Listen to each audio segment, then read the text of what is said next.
que Dios nos bendiga, que sea un tiempo lindo para disfrutar. Damos la bienvenida al totalmente despedido hoy, ¿no? ¿Sí? Hoy te despidieron también, ¿no? Bueno, ayer. Así que está despedido. Oremos por favor por nuestros hermanos. Ya el próximo viernes en la mañana, casamiento por civil, luego el sábado la ceremonia entre el pueblo de Dios. Y esperemos disfrutar bien de ese tiempo. Voy a acompañarlos, estar con ellos. Por favor, si hay alguno de ustedes que tiene alguna dificultad para ir, algunos autos hay. Si es posible ayudarles, les vamos a ayudar, ¿sí? Así que, por favor, nos gustaría saber. Además, bueno, tal vez el vehículo de Getsemaní ya esté completo, ¿sí? Entonces, tal vez no haya posibilidad. Pero sería lindo que todos podamos estar, si Dios quiere, viernes y sábado que viene, con la gracia de Dios. Bien, hermanos, los coros que andamos son muy lindos, todos ellos. Este último, eres mi fuerza y mi poder, eres mi fuerza y mi poder, eres mi Dios, eres mi Dios. En tempestad, es la palabra que usa, en tempestad o en tentación, eres mi Dios, eres mi Dios.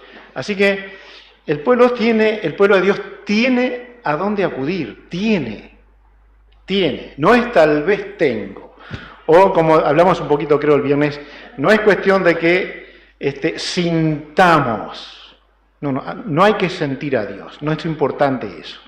Bueno, quiera Dios que podamos saber, sentir que sí, Dios está con nosotros permanentemente, pero a veces eso no ocurre, pero sabemos que su promesa es que Él va a estar con nosotros. A veces, en la gracia, Él ayuda a nosotros a través de otras personas, ¿cierto?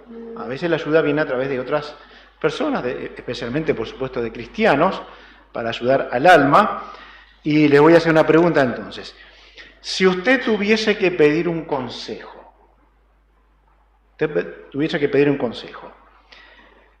¿a quién iría? ¿Ideas?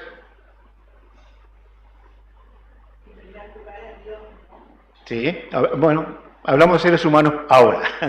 Ahora, ¿a qué ser humano iría? ¿A quién iría? Tal vez pueda pensar nada más, bueno, yo iría a tal persona, solamente decir, bueno, tengo un amigo, una amiga, y iría a tal persona. Siempre fían pecadores y señoras. Ah, muy bien. ¿Qué tenía? Bueno, pueden decirme el pastor, sí. Bien, todavía podemos hacerlo, todavía podemos hacerlo, no hay restricción para eso. Pero normalmente deberíamos ir a personas que son maduras, ¿no? Sí, por supuesto, podríamos ir a un pastor, a la esposa, podríamos ir a personas mayores, a personas que peinan canas. Todavía no muchas, pero las tengo por acá abajo. Bueno, podría ser, pero tal vez alguien tiene un buen amigo y recurre a ese amigo o amiga para tener un consejo. Bien, lo que tal vez falta en nuestro tiempo es pensar si la persona es, aunque sea un amigo, pensar si es suficientemente maduro o madura para darme un consejo, ¿no?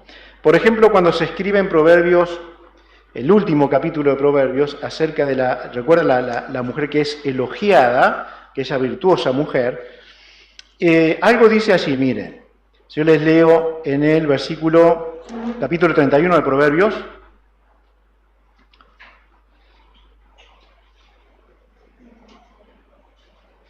Bien, si lo tienen. En torno a este versículo hay toda actividad de una mujer. ¿Y saben qué me hace pensar esto? Que la mujer no siempre estuvo sometida. Salía a trabajar, esta mujer trabajaba mucho en su casa y probablemente es como algunas hermanas y hermanos que trabajan desde su casa con una computadora, ¿no? Esa trabajaba en su casa, pero era negociante. No había restricción para eso. Acá tenía un esposo que no era criticado por eso en su barrio, en su zona. No era criticado, ¿no? No, no le decían, tu mujer te domina. Tenés que ser un poco más machista. No, miren cómo era este hombre. Y lo menciona también aquí el proverbio en el versículo 23. Su marido es conocido en las puertas cuando se sienta con los ancianos de la tierra. ¿Por qué? ¿Por qué este versículo? ¿Qué pasaba? Se iba a la puerta a tomar mate, se sentaba a jugar al ajedrez. No, ¿saben qué era? Era un consejero. Y antiguamente, en el tiempo bíblico, los consejeros estaban a la puerta de la ciudad. Así que la gente iba a ellos y les consultaba temas que no podían resolver solos. Así que se juntaba con los ancianos de la zona, los ancianos de esa tierra. Y allí ese consejero, ese esposo mayor, seguramente un hombre grande, podía dar consejos a las personas. Tuve amigos en mi juventud y bueno, pienso que fui amigo de algunos en la juventud y nos aconsejábamos, ¿no? Pero cuando yo pienso las cosas que nos aconsejábamos, las cosas que nos aconsejábamos, no puedo creer, ¿no? Así que, jóvenes, cuando busquen un consejo, busquen a alguien maduro, a alguien mayor, realmente que los pueda hasta doblar en edad. ¿Por qué? Lo que vamos a ver hoy es, entre otras cosas, un hombre mayor dando exhortaciones. ¿Y qué pasa con alguien mayor? Recuerdo bien a Chelo Figuerón, querido Chelo Figuerón. Claro, yo como joven impetuoso, ¿no? Bueno, me parecía a mí. Había un lugar que íbamos a evangelizar y yo le dije, Chelo, hay que nos vamos a la plaza y pegamos unos gritos ahí, ¿no? Y él me dice, para un poquito, ¿no? Para un poquito. Vamos a entrar despacito. Si nos queremos quedar acá, tenemos que entrar despacito, ¿no? Así que nunca más le pedí pegar gritos en una plaza. Él sabía lo que hacía, era un hombre mayor.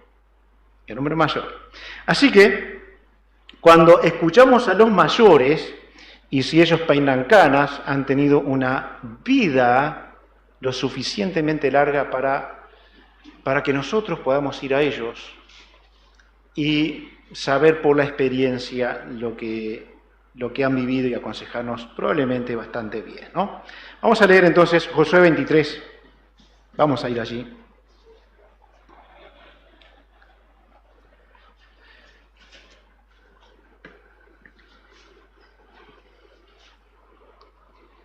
Ya hemos mirado de Caleb el otro viernes, y es muy lindo ver a estos dos hombres, Josué y Caleb. Ellos fueron los únicos mayores que entraron a la tierra prometida. Entraron con por lo menos, eran de 40 años, o con 80 años entraron a la tierra prometida. Y fueron los únicos de aquella generación de grandes. Todos los demás tenían 60 para abajo. Ellos eran los mayores. Ni Moisés pudo entrar a la tierra prometida. Pero miren aquí, vamos a leer los primeros versículos. Aconteció muchos días después que Jehová diera reposo a Israel de todos sus enemigos alrededor, que Josué, siendo ya viejo y avanzado en años, llamó a todo Israel, a sus ancianos, sus príncipes, sus jueces y sus oficiales, y les dijo, yo ya soy viejo y avanzado en años. Quería dejar un mensaje. Un viejo que probablemente estaba pronto a morir, quedan pocos capítulos en Josué, pero quería dejar el último mensaje. Y todavía tiene oportunidades para hacer algo más. Seguramente, si ustedes han visto alguna historia, o tal vez incluso lo hayan vivido, un padre, una madre en su lecho de muerte, tomando la mano de un hijo, de una hija, y diciéndole, por favor, tal cosa. Por favor, cuida a mamá. Por favor, cuida a papá. Por favor, tené cuidado de tal cosa. Por favor, por favor. ¿Por qué? porque seguramente son los mejores mensajes que podemos escuchar. Porque esos son mensajes de verdad. Eso sí tiene sentido. Y si vamos hacia atrás, habla un joven, ese mensaje no tiene mucho sentido, no sé, que tenga un fuerte apoyo bíblico y que lo pueda mantener en el tiempo. Lo puede mantener en el tiempo. Pero escuchar de alguien que va rumbo a encontrarse con Cristo muy pronto, entonces cobra un valor muy, muy importante. Era un hombre viejo y va a dar buenos consejos. Vamos a orar. Padre, ayúdanos a mirar a Josué, este gran hombre de Dios, que tú permitas que podamos vernos ahora mismo como nuestro último momento, antes de nuestra muerte o antes de la venida del Señor Jesucristo. Estamos constantemente expuestos a la muerte, pero hay otros que saben que su vida ya es corta y están hablándonos y diciéndonos cosas para que nuestro futuro, si podemos tenerlo, si es largo, pueda ser mejor.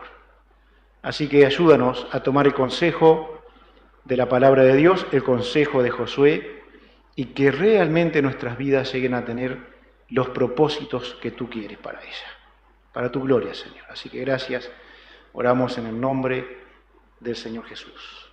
Amén. Amén. David era un tiempo que era malo para él, estaba fuera de su tierra. Por ejemplo, él decía que él deseaba estar en los atrios de Jehová, de la casa de Jehová. ¿Recuerdan? Le gustaría ser como una paloma que encontró un nido en algún hueco del tejado.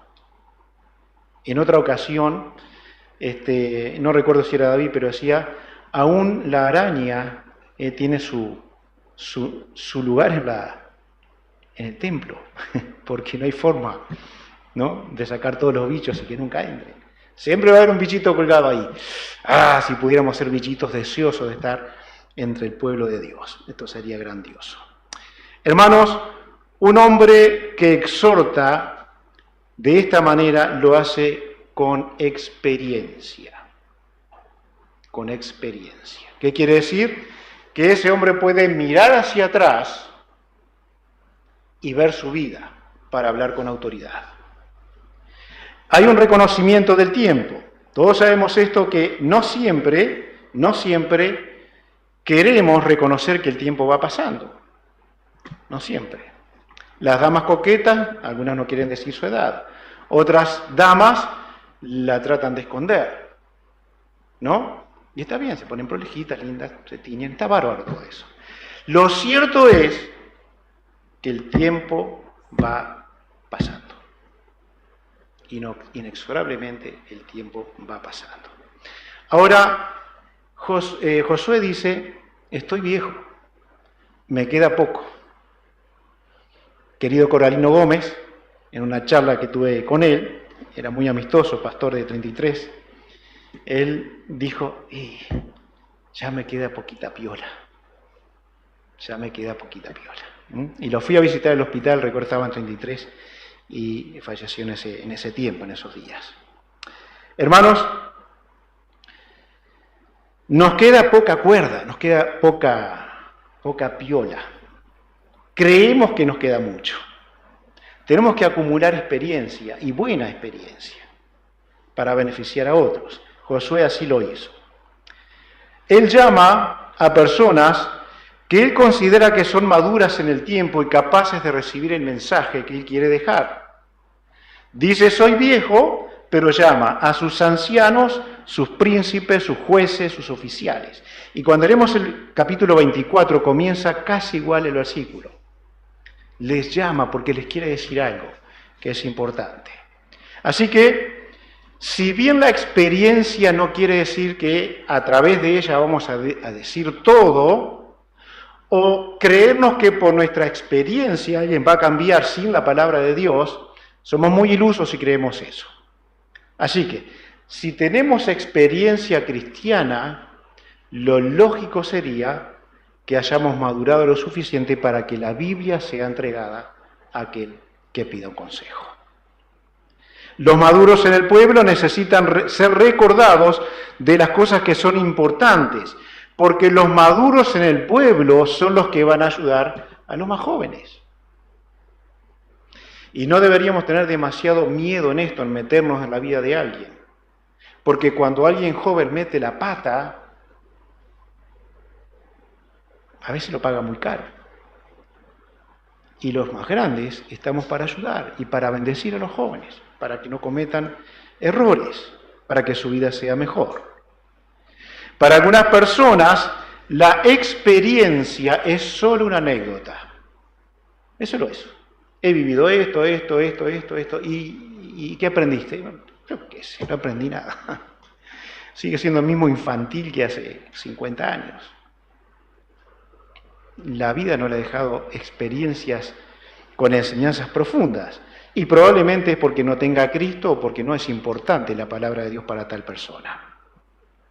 Así que la experiencia se necesita aprovechar al máximo. Al máximo. Hemos hablado los últimos tiempos y hemos escuchado los padecimientos del pueblo de Dios. Cuando el pueblo de Dios sufre, cuando una familia cristiana sufre, está aprendiendo. Porque aprendemos a través del sufrimiento también. Sin embargo, no nos gusta. Pero precisamos, no digo que nos guste, pero precisamos aprovechar al máximo las experiencias que Dios nos permita tener. Así que la exhortación de un hombre experiente, un hombre viejo, dice 2 veces, soy ya viejo y avanzado en años, yo ya soy viejo y avanzado en años al final de cada versículo. Bien, las cosas buenas se valorarán con el tiempo, ¿verdad? Se van a valorar con el tiempo. Gracias a Dios. Las cosas que vivimos las tratamos de mostrar como algo que puede ser ejemplo para otros, pero esos que la ven van a tener que vivir para decir, aquel viejo tenía razón. Tenía razón. Mi padre tenía razón. Mi madre tenía razón. Mi hermano mayor tenía razón. El maestro tenía razón. El maestro de instituto tenía razón. El pastor tenía razón. Pero tienen que vivir. Esa es la cosa. Para aprender que eso es verdad. A veces se puede evitar mucho solamente obedeciendo, que es lo que vamos a ver también. Esta es una exhortación con datos palpables. Bueno, está de moda hablar de dato y relato, ¿no? Cuando se instala un relato en una sociedad y la sociedad se cree ese relato. Y vino ese con los papeles y dice, no, pero esto no es así. Es así de esta manera, ¿no? Cuando nosotros éramos niños, los más grandes, ahora capaz que no ocurre tanto eso, cuando nos hablaban de Artigas era como hablarnos de un dios. ¿Se acuerdan los más veteranos? No me digan que no son tan veteranos. Parecía que había que respetar aquello como que era un dios, que era Dios, ¿no? Y me acuerdo bien una vez que hubo alguien que cantó el himno nacional en rock, lo corrieron del auto y lo sacaron, lo echaron, no podía entrar al auto más, a ninguna, ¿no? Era una falta de respeto. Y creo que ahora lo cantan en cumbia, lo cantan en lo que sea, ¿no? ¿Se acuerdan en el estadio cuando lo cantó se moría todo el mundo de frío? Bueno, en murga. Bien. La historia de los hombres cambia. Las costumbres cambian. La historia real se debe mantener en el tiempo. Aquel Dios que nos mostraron en la escuela, luego leíamos libros seculares y decían, no, era un contrabandista, era tal cosa, era tal otra. Artigas es mi Artigas. ¿Entienden? Entonces, o la verdad se dice o se cree al relato. Los datos palpables eran cosas que esta nación tenía, comprobable totalmente, para serle fiel a Dios. Vamos a leer el versículo 3. Versículo 3. Y vosotros habéis visto todo lo que Jehová, vuestro Dios, ha hecho con todas estas naciones por vuestra causa, porque Jehová vuestro Dios es quien ha peleado por vosotros. Qué notable, ¿no? Yo estoy seguro de algo. Los más viejos acá podríamos decir, contar parte de nuestra historia y a esta altura de la vida reconocer sin ningún lugar a dudas, si Dios no hubiese estado con nosotros hubiéramos fracasado. Y capaz que los más jóvenes, no todos ni todos los jóvenes cristianos, podrían decir, no, pero yo tal cosa, pero yo tal cosa, pero yo dije tal cosa, pero yo hice tal cosa. Y los más viejos vamos diciendo, si Dios no hubiese hecho, yo no podía. Era imposible. Dios había hecho una obra de defensa para esta nación tan intensa, tan grande, que el pueblo no solamente podía creer en esto, podía comprobarlo. Sabía que era así. La historia era real. Cuando estos hombres y mujeres, que por supuesto no todos vieron cuando se abrió el Mar Rojo o cuando se abrió el Jordán, era historia palpable. Era un solo relato. Era la verdad, era historia. Y esta gente podía rápidamente comprobarlo. El versículo 9 dice, pues ha arrojado Jehová delante de vosotros grandes y fuertes naciones, y hasta hoy nadie ha podido resistir delante de vuestro rostro. Ah, rostro fiero de Israel, ¿no? Tenía un Dios que caminaba con ellos. Y mientras ellos caminaban con Dios, las cosas iban bien. Mirar hacia atrás al Hijo de Dios nos llevará a la obra de Dios en nuestras vidas y la referencia será la cruz del Señor Jesucristo. Cualquier cristiano que mira hacia atrás y no tiene su norte, su vista en la cruz del Señor Jesucristo, perdonen que lo diga así, pero tiene poco conocimiento de dónde salió su salvación. Y nada. ¿De dónde salió usted? El cristiano verdadero ha tenido la defensa de Dios, ha tenido la bendición de alimentarse, la bendición de vestirse, la bendición de orar y que le fuese concedido. Pero nada, absolutamente nada, como el día del arrepentimiento del pecado, de la confesión del pecado y creer en el Señor Jesucristo para perdón de todo pecado. Cuando Israel miraba hacia atrás, su historia fea terminó en la esclavitud en Egipto.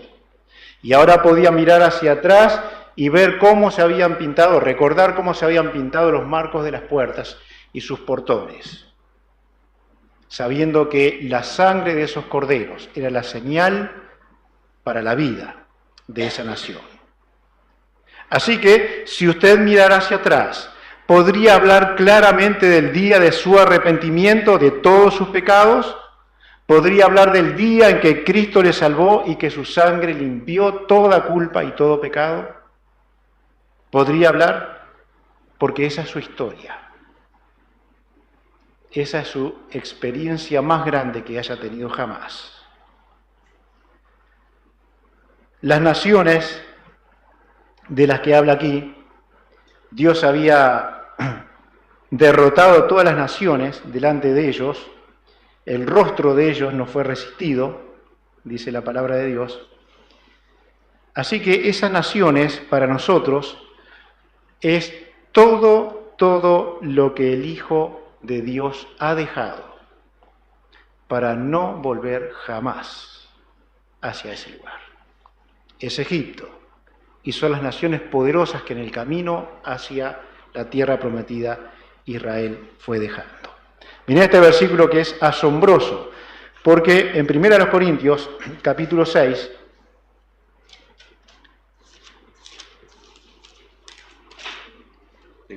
capítulo 6,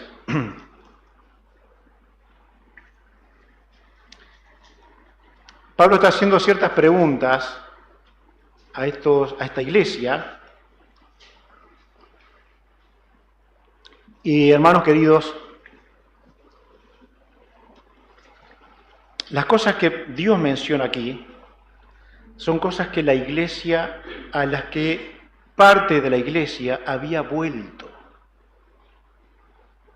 Dejaron Egipto, recuerdan cuando decían allá teníamos cebolla, comíamos carne, había ajo, querían volver a Egipto. Los corintos, la gente en Corinto, ellos habían conocido a Cristo como Salvador, pero muchos de ellos habían vuelto a vivir y a practicar la vida que habían dejado. Así que les pregunta esto, miren versículo 9. ¿No sabéis que los injustos no heredarán el reino de Dios?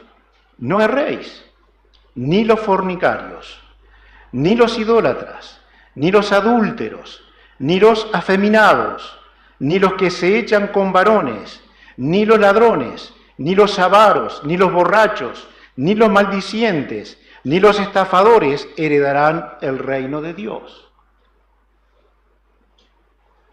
Les dice todo lo que la sociedad de Corinto era en su extremo más alto. Y les dice que este tipo de personas no entrarán a la presencia de Dios. Pero miren lo otro que dice, versículo 11. Y esto erais algunos de vosotros. ¡Pah! Bueno, gloria a Dios, gracias a Dios. Lo que dice aquí es una lista que no es total, por supuesto. Algunas de estas cosas capaz que fuimos algunos de nosotros. Pero lo que está diciendo Pablo es, iglesia, cristianos, esto era la vida vieja. Esto erais algunos de vosotros. Pero ese camino se terminó. Ustedes no pueden volver a ese camino como están haciéndolo. Ya habéis sido santificados, ya habéis sido justificados en el nombre del Señor Jesús y por el Espíritu de nuestro Dios. ¿Cuándo ocurre eso? ¿Cuándo pasa la justificación? ¿En qué momento ocurre? ¿Cuándo Dios la da? Justificación, como que nunca hubiéramos pecado. ¿Cuándo ocurre eso? No escuché. Cuando creímos en Cristo como Salvador. En ese momento. Y desde ese momento la Biblia promete una vida nueva. Y el Hijo de Dios muchas veces ensucia su vida volviendo a su vida pasada. Tremendo. Sin embargo, Nuevo Testamento, aplicado al Nuevo Testamento, Dios ha derrotado a todos vuestros enemigos. Todos esos pueblos que quisieron detener la salida de ustedes para la libertad que Dios prometía, están todos derrotados. Dios lo hizo. Dios derrotó a la fornicación, la idolatría, el adulterio, los afeminados, la homosexualidad, ladrones, sábados. Dios derrotó. No tiene poder sobre la vida de un hijo de Dios. Por lo tanto, esto erais algunos de vosotros. Pero eso ya no ocurre. Dios ha querido dar una nueva vida. Ahora, ¿cómo nosotros podemos decir, Josué le mostraba datos palpables a la nación, los exhortaba a través de eso, y nosotros qué pudiéramos decir? Sí, tenemos nuestra propia vida para decir que Dios ha producido cambios, que Dios ha peleado por nosotros, que Dios ha ganado la batalla por nosotros y que ha vencido lo peor de nosotros. Así que un pasado lleno de pruebas de la defensa de Dios. Un presente lleno del trato del Dios que no abandona. Versículo 4. Un Dios que no abandona. He aquí, os he repartido por suerte. Por suerte quiere decir que en la antigüedad se hacía, se sorteaba los lugares, los territorios que iba a tomar cada tribu. No es como decimos o se dice, traten de no decirlo. ¿Cómo andás? Y por suerte bien. No, el Hijo de Dios no anda por suerte bien. Anda bien gracias a Dios. Y puede decir, y bueno, gracias a Dios ando mal. Pero no es por suerte. Es por la obra de Dios. Porque Dios de alguna manera lo permite. Versículo entonces les dije 4, ¿verdad? He aquí os he repartido por suerte en herencia para vuestras tribus estas naciones, así las destruirás como así las destruidas como las que quedan, desde el Jordán hasta el mar grande, hacia donde se pone el sol. Cada tribu recibió su bendición. ¿Qué quiere decir esto? Dios cumplió su promesa. Dios fue fiel. Pudo Josué, ya lo habíamos visto también, repartir la tierra, pero les recuerda, miren, esto es palpable. Repartimos la tierra y ustedes están viviendo cada uno en su lugar. Aquel que le tocó en suerte tal o cual lugar, allí está. Esto es un presente, Dios todavía tratando con la nación. Dios no nos abandona, no nos abandona. Mirá el versículo 10 otra vez. Un varón de vosotros perseguirá a 1000, porque Jehová vuestro Dios es quien pelea por vosotros, como Él os dijo. Uno perseguirá a 1000. Esto quiere decir que las victorias de Dios podían ser ganadas por pocas personas. Y de hecho ocurrió, no una vez, muchas veces. Muchas veces. Dios ganando la batalla con un puñadito de gente. Y Dios se glorificaba así, de esa manera. ¿Podemos aplicar esto? Bueno, creo que sí. Si hay alguna forma de victoria en el pueblo de Dios, actual y presente, que Dios nos bendice y muestra que no nos ha abandonado, es porque hay gente que está orando. Les invito los viernes a la reunión de oración, a las 6 de la tarde. ¿Usted tiene tiempo? Véngase por aquí. Ore en su casa. Ore en su casa. Las hermanas se reúnen los días miércoles para orar. Reúnanse para orar. Traten de hacerlo, por favor. Porque si Dios tiene propósito con nosotros, lo va a hacer con un puñadito. Pero Dios no va a bendecir una iglesia que no se humilla a orar. Así que oremos a Dios, estemos juntos para la oración. La bendición es también el presente para la nación de Israel. Y el versículo que hemos leído, Dios peleando por vosotros. Dios peleando por vosotros. Si yo le preguntara a ustedes, ¿piensa usted que Dios hoy lo tiene abandonado? La gente pasa por cosas, ¿no? Pasamos por cosas que no nos gustan. Hay sufrimientos en la vida de los creyentes. Y tenemos que tener misericordia unos para otros. Tenemos que hacerlo. Tenemos que ver cómo podemos ayudar al creyente en sufrimiento.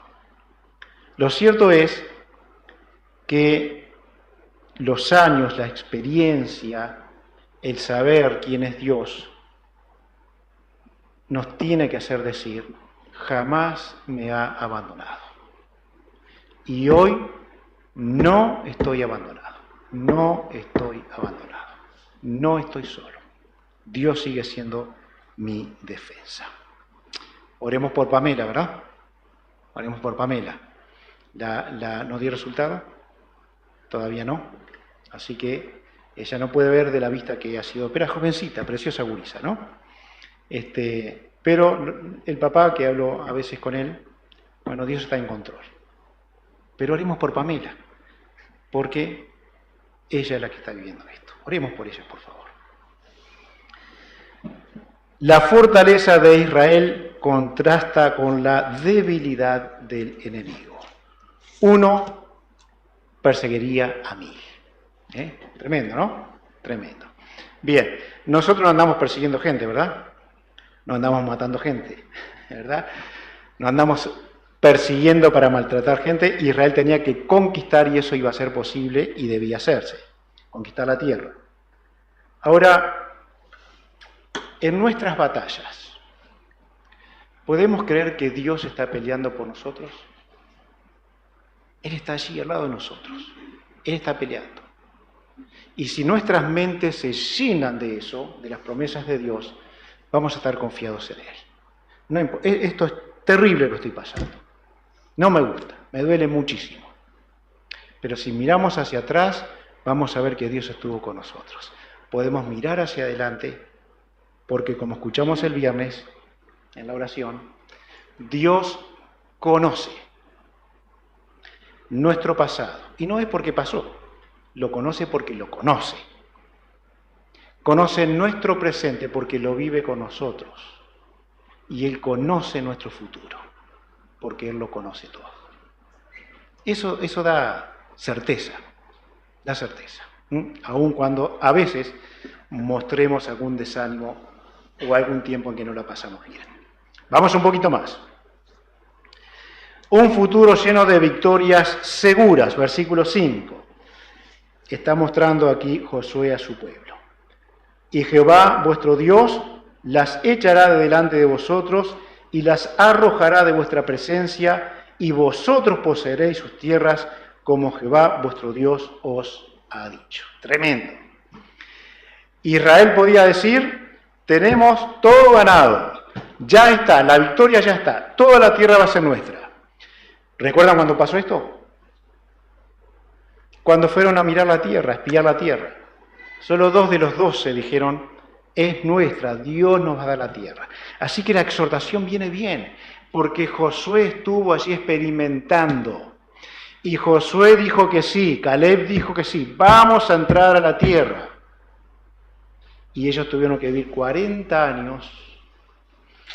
Aparentemente no hay reproches. No dijeron, fue estos pesados que nos dejaron en el desierto 40 años. No, vivieron para Dios 40 años en el desierto. Pero después a conquistar la tierra, porque Dios la tenía preparada para ellos. Y Josué les da la certeza de que esto es así. Efesios 3:20 nos motiva, nos promueve a creer el poder de Dios. Y otros versículos que vamos a estar mirando también. Efesios 3:20. Leemos así. Dice, y aquel que es poderoso para hacer todas las cosas, mucho más abundantemente de lo que pedimos o entendemos, según el poder que actúa en nosotros. Aquel que es poderoso.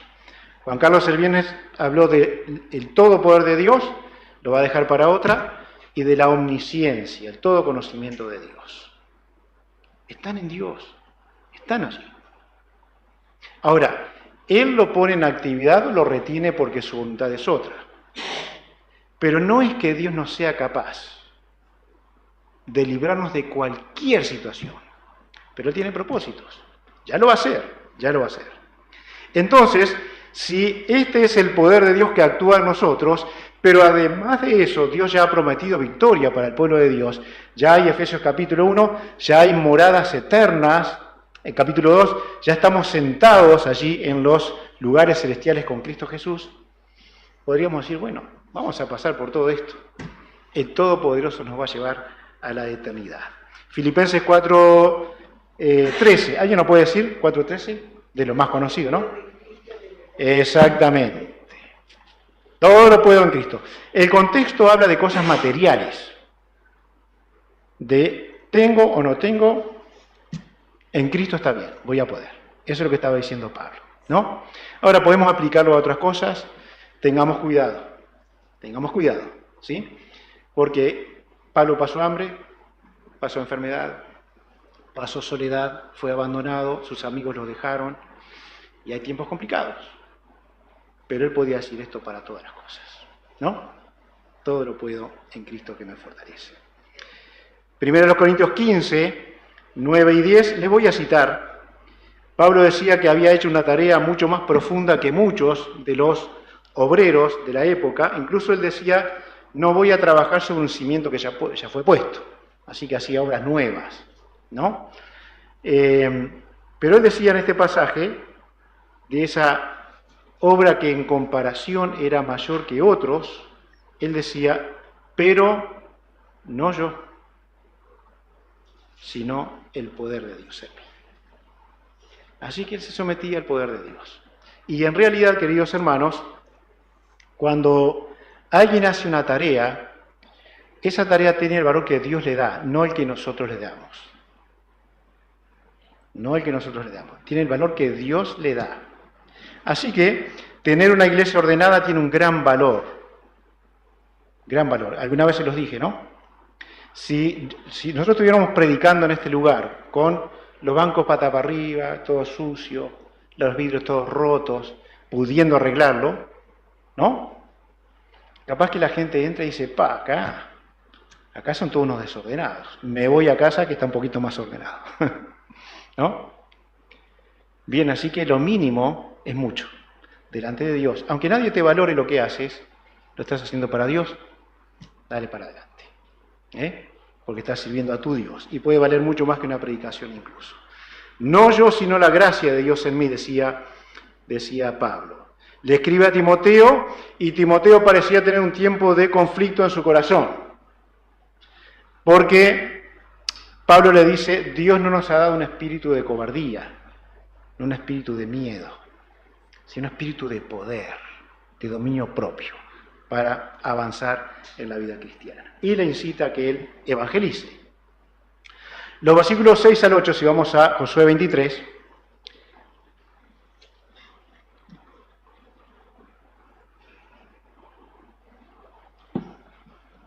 tiene una parte muy, muy linda acá. Dice, esforzaos pues mucho en guardar y hacer todo lo que está escrito en el libro de la ley de Moisés, sin apartaros de ello ni a diestra ni a siniestra, para que no os mezcléis con estas naciones que han quedado con vosotros. Algunas naciones todavía tenían que ser conquistadas. Ni hagáis mención, miren esto, ni hagáis mención, ni juréis por el nombre de sus dioses, ni los sirváis, ni os inclinéis a ellos. ¿Por qué Dios destruía a estos pueblos? Lo hemos hablado mucho en el tiempo que estudiamos el Pentateuco. Porque esas naciones eran terriblemente perversas. Esas perversiones que se escuchan en los informativos, y ustedes dirían, hay que poner la pena de muerte, era eso. Y los derechos humanos, que dicen no a la pena de muerte por tal o cual razón, dirían en el tiempo de la conquista de la tierra, y lo dicen ahora, ¿no? Ese Dios sanguinario que mataba a los pueblos, no, porque eran terribles. Porque a través de su terrible idolatría, caían en esos pecados terribles. Ni siquiera los mencionen a esos dioses. No juren por ellos, no los invoquen, no tengan nada que ver. Posean esas tierras y liquiden toda la idolatría que hay allí. Absolutamente todo. No se mezclen con ellos. Miren los versículos 12 y 13. Porque si os apartareis y os uniereis a lo que resta de estas naciones que han quedado con vosotros, y concertareis con ellas matrimonios, mezclándoos con ellas y ellas con vosotros, sabed que Jehová, miren esto, sabed que Jehová vuestro Dios no arrojará más a estas naciones de delante de vosotros, sino que os serán por lazo, por tropiezo, por azote para vuestros costados y por espinas para vuestros ojos, hasta que perezcáis de esta buena tierra que Jehová vuestro Dios os ha dado.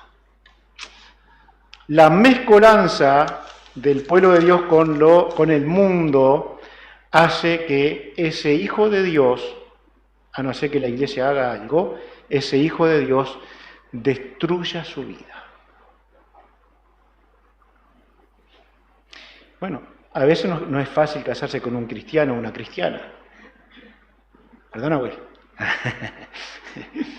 A veces no es tan fácil. Hay que mirar muchas veces. Fíjense lo que sería unirse con un incrédulo. Una incrédula. Sería la destrucción. No hay duda. ¿Por qué? Porque Israel iba a llegar a la destrucción si llegaba a hacerlo. Así que, como hijos de Dios, necesitamos tener claro la separación con lo que Dios ha derrotado en nosotros. totalmente.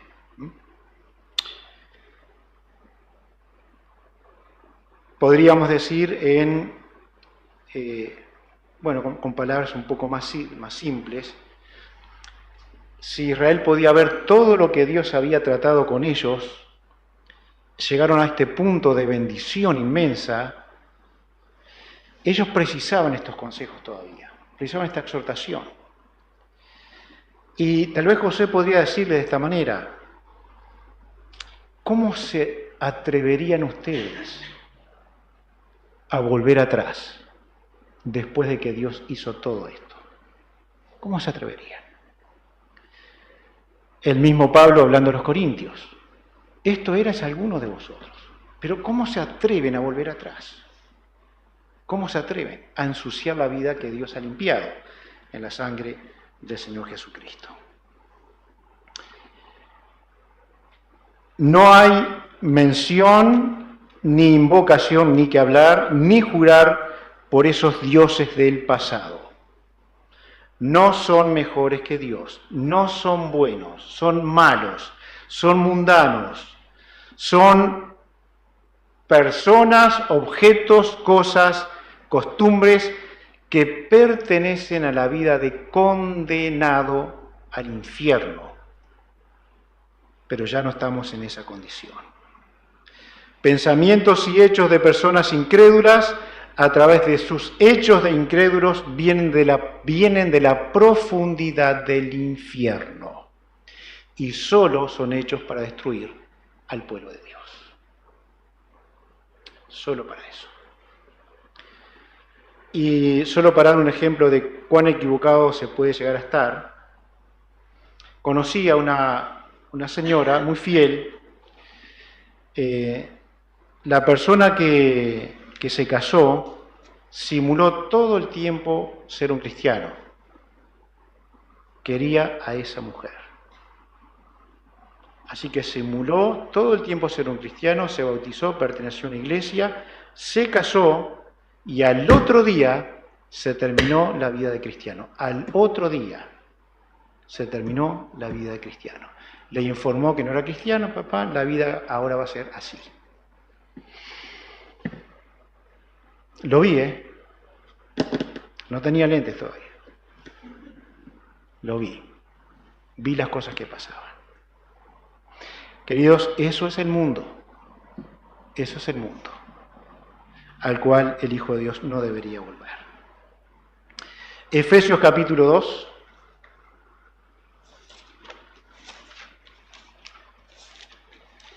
Efesios 2, versículos 1 al 6. Habla de ese momento de salvación, en qué condición estábamos y qué hizo Dios con nosotros. Él os dio vida a vosotros, cuando estabais muertos en vuestros delitos y pecados, en los cuales anduvisteis en otro tiempo. Miren de dónde procede el pecado.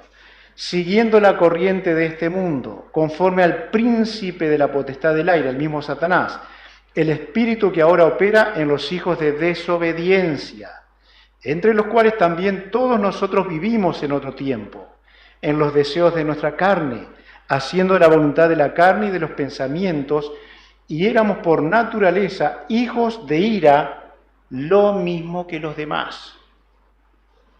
Esto describe un incrédulo, describe la vida de un incrédulo.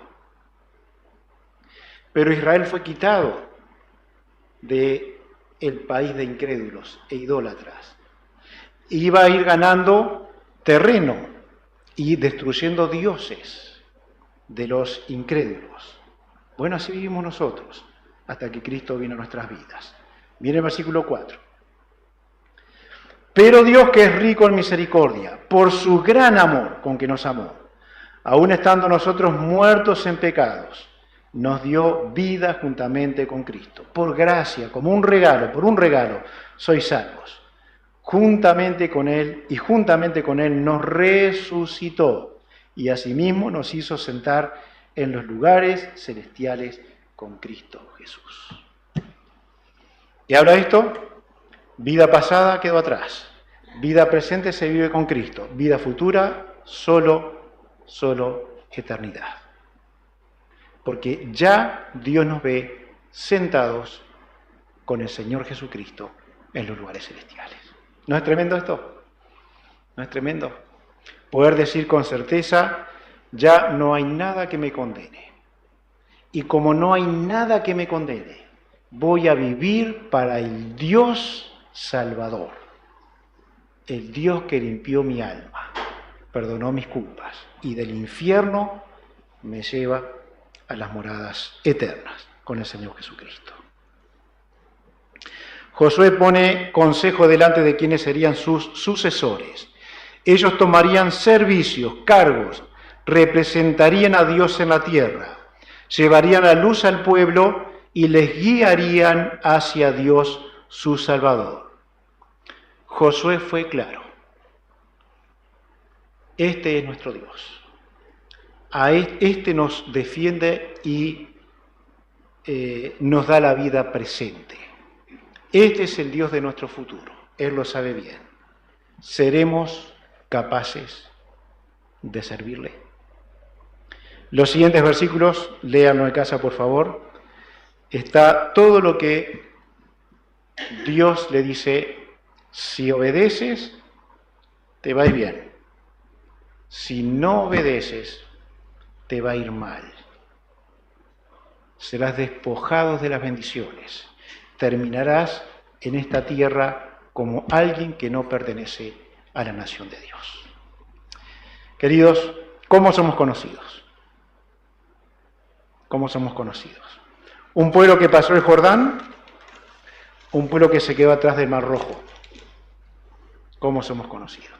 Libres, santos de Dios, purificados por Dios, tratando de llevar una vida que le honre y que le glorifique de verdad a Él. Quiera Dios que sí, quiera Dios que sí. Hay promesa de bendición para el obediente.